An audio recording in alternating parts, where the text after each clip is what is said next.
কবি জীবনানন্দ দাশ তার কবিতায় বলেছেন, তারপর চলে যায় কোন এক খেতে, তাহার প্রিয়ের সাথে আকাশ পথে যেতে যেতে সে কি কথা কয়। তাদের প্রথম ডিম জন্মিবার এসেছে সময়,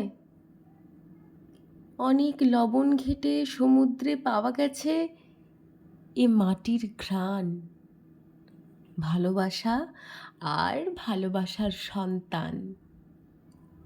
আর সেই নীর, এই স্বাদ গভীর গভীর।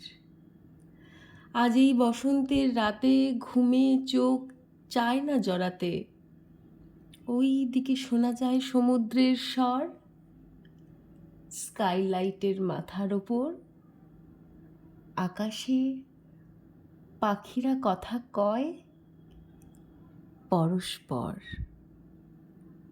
নমস্কার, আমি অর্পিতা, আর আপনাদের সকলকে জানাচ্ছি আমার চ্যানেলে অনেক অনেক স্বাগত।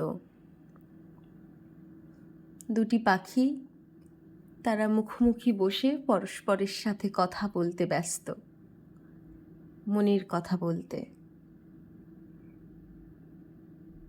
যেটা তাদের একান্তের কথা, মনের কথা, মনের খোঁজে মনের কথা। কেমন লাগলো আজকের ভিডিও অবশ্যই কমেন্টে জানাবেন। আবার দেখা হচ্ছে নতুন একটা ভিডিওর সাথে। ধন্যবাদ।